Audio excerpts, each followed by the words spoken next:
Kita juga memiliki pantry yang dilengkapi dengan alat makan, microwave, dan refreshment lainnya untuk kebutuhan kamu.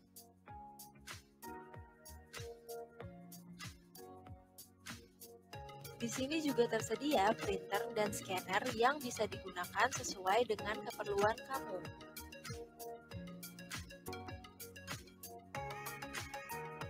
Tersedia juga musola yang luas dan nyaman untuk kamu beribadah loh. Nah, ada juga yang menarik nih. Kami juga memiliki ruangan podcast dan live streaming untuk kamu berkreasi.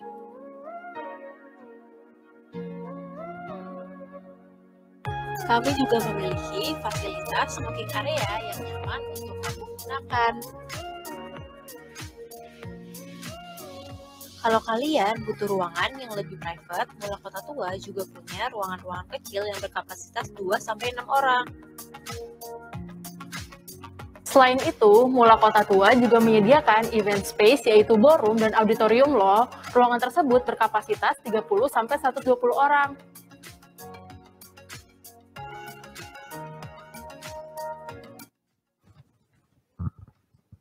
Oke, terima kasih rekan-rekan. Kembali ke diskusi hari ini Pak. Ya, kita sekarang pada memasuki season terakhir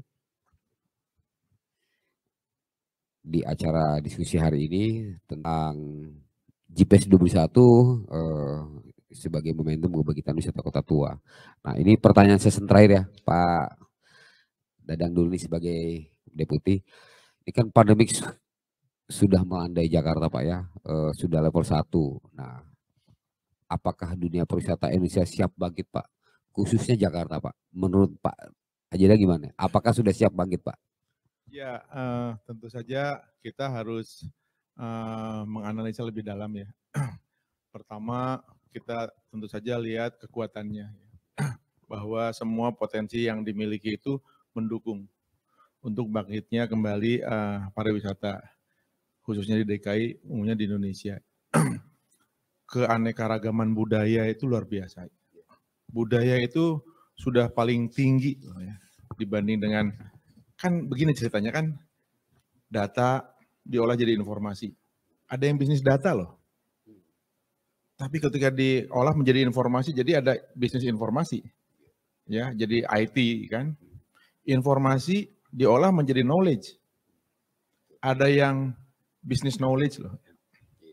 Kemudian di atas semuanya itu adalah budaya. Ya. Jadi contoh negara-negara yang sudah tiba-tiba GNP-nya melambung karena mereka memanfaatkan budaya yang dimilikinya ya. Nah, jadi kekuatan kita tentu saja budaya yang kaya sekali ini, juga kebinekaan dan lain sebagainya. Itu disandingkan dengan potensi atau peluang ya. Peluang dunia sendiri sudah 2 tahun boring ya. Jadi kalau misalnya sudah boleh itu masuk ke Indonesia, kayaknya berbondong-bondong nih ke Indonesia. Berbondong aja itu udah boring banget ya. Nah, itu juga akan menjawab aspiration dari masyarakat ya. Yang hasilnya tentu saja nanti resultnya adalah sektor pariwisata tumbuh, perekonomian tumbuh ya. Mudah-mudahan juga bukan hanya mengganti kerugian yang kemarin gara-gara pandemi ya, tapi juga lebih besar lagi hasilnya dari itu. Jadi dengan satu kata, saya optimis sekali. Dunia pariwisata akan tumbuh kembali dan akan tumbuh lebih besar berlipat-lipat. Begitu Bang Sony. Amin. Harus bangkit Pak ya. Harus Bang. Dan kita pun siap membangkitkan. Nah, untuk Pak Kris ini di sesi penutup Pak Kris, apa yang Pak Kris usulkan nih dari penyelenggara JIPES agar Indonesia umumnya dan Jakarta khususnya siap bangkit demi Indonesia tangguh dan Indonesia tumbuh? Gitu. Iya, kayaknya harus siap ya dengan hidup bersama pandemi gitu. Karena kalau saya melihat negara lain sudah bikin blueprint ya hidup bersama pandemi, apalagi Singapura ya.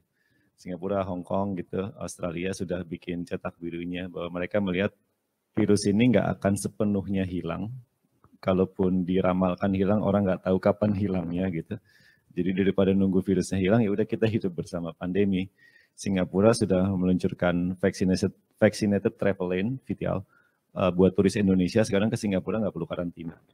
Artinya mereka sudah siap ambil resiko untuk hidup bersama pandemi. Kuncinya ya vaksin, kuncinya masker, kuncinya jaga kesehatan gitu, pakai hand sanitizer. Jadi kayaknya kita juga harus mulai berpikir ke arah sana. Mungkin pandemi COVID gitu akan jadi semacam flu, akan terus ada bersama kita gitu. Tapi bukan berarti ekonominya harus menunggu sampai flu hilang sepenuhnya dari muka bumi Betul, gitu kan. betul, setuju. Nggak mungkin. Jadi harus mulai ambil ancang-ancang situ, dan dengan prinsip itu, dengan fondasi itu, kayaknya pariwisata sudah bisa mulai digerakkan. Tentu saja pariwisatanya sudah akan berubah ya. Grup tour dengan kelompok besar mungkin akan susah lagi, peminatnya akan makin minim, orang akan traveling solo, mungkin traveling dengan beberapa orang, grup kecil gitu. Dan sudah terlihat pasar segmen itu meningkat pesat, tapi yang grup-grup besar, kalau Bapak ke Toraja, kemana gitu, bus-bus besar udah dijual-jualin, karena nggak ada yang pesan. Betul.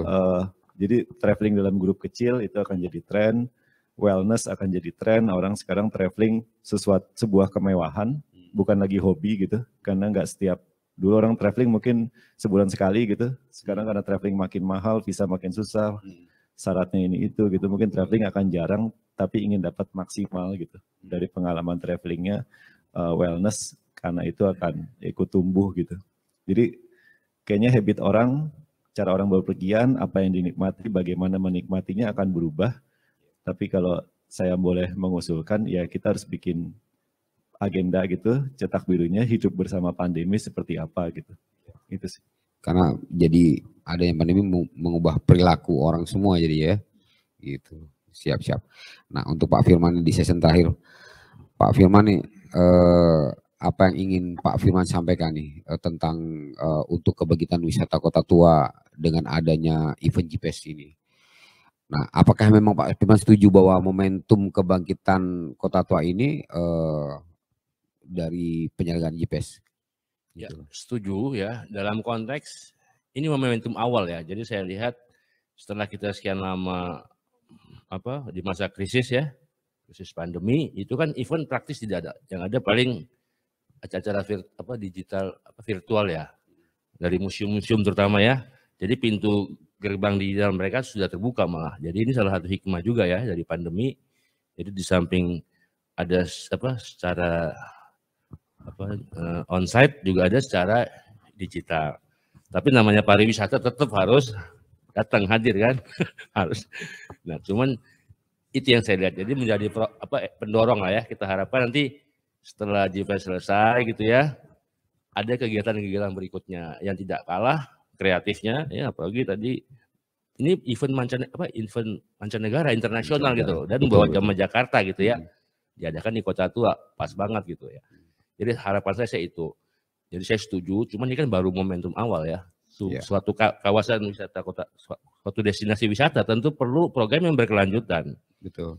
Ya, terjadwal terutama ya. Jadi punya tadi multiplier efeknya terasa. Jadi begitu ada JIPES ini, kamar-kamar hotel kita kalau malam nyala lampunya gitu ya.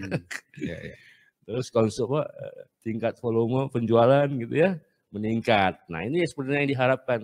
Ya, karena pariwisata itu kan untuk kesejahteraan masyarakat gitu ya. Nah, kalau kita ini kan dari mengambil juga pariwisata community based tourism. Ya, sehingga mungkin gak ada salahnya ada ruang untuk masyarakat konten lokal gitulah. Jadi konten lokal ini numpang di setiap ajang-ajang event apapun di Kota Tua. Yeah. Jadi ada kemitraan juga gitu lah. Ya, kira yang bilang tadi bagaimana kita mengedukasi masyarakat lokal mencintai dunia fotografi, kira itu dunia masa depan ya Pak ya. Betul. Apalagi di era transformasi 4.0, 5.0. Jadi ada efeknya gitu sampai ke masyarakat kita. Wah, ternyata hobi fotografi itu bisa menjadi andalan gitu ya. Apalagi nanti ada marketnya, kita buat repositorinya, kita bisa jual ke mancanegara gitu ya. Karena menarik banget gitu loh. Kita sebagai kawasan urban heritage nggak habis-habis gitu loh. Maksudnya objek itu nggak habis-habis. Ya saya rasa itu aja. Jadi banyak sekali manfaatnya. Betul. Dan terima kasih. Betul. Kalau orang di luar umum ya di masyarakat Jakarta umumnya gitu. Kalau mereka pengen lihat di Kota Tua ada agenda apa, itu sebenarnya kemana sih Pak sebenarnya? Kan saya sejujurnya saya belum pernah lihat. Jadi gini Pak, kota tuh menarik ya. Maksud saya apa ya?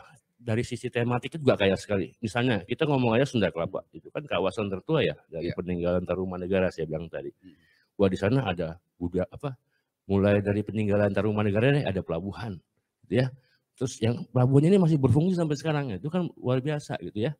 Samping juga ada kampung Keramat Warbatak dengan masjidnya, dengan keramatnya, ada Museum Bahari, ada Menara Sah Bandar, ada kawasan pelabuhan, ya. Dan belum tahu kan, ada ojek perahu gitu loh Pak. Kapan-kapan mau aja Pak Haji Dadang tuh ya. Ada ojek perahu, jadi kita bisa menyisiri pelabuhan dari sisi laut. Cuman mungkin pakai safety pakai jaketnya belum ada. Terus ada Batavia Marina ya, yang itu kan punya cruiser tuh, dia punya kapal dan dari lantai 5 view-nya keren banget ya. Tempat sunset terbaik di Kota Tua di Batavia Marina. Gitu. Jadi bukan main Pak, Pak Sony ya, itu baru sisir gitu. Bisa digali dari semua sisi ya Kota Tua. Oke, luar biasa sekali talkshow hari ini. Kita sudah berdiskusi dengan 3 narasumber yang berkompeten dan boleh dong kawan-kawan tepuk tangan secara virtualnya.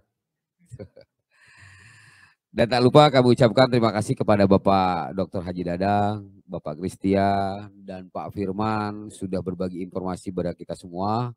Semoga apa yang kita diskusikan hari ini membawa manfaat untuk kita semua. Amin. Dan akhir kata saya ucapkan terima kasih pada Bapak Ibu yang ikut hadir secara virtual dan hadir di studio dalam acara talkshow ini. Dan tak lupa terus-menerus kami ingatkan pada Bapak Ibu untuk tetap selalu menjaga kesehatan dan terus menjaga prokes kesehatan. Saya Sony Disman, pamit undur diri. Assalamualaikum warahmatullahi wabarakatuh. Salam hormat semuanya, salam sehat selalu.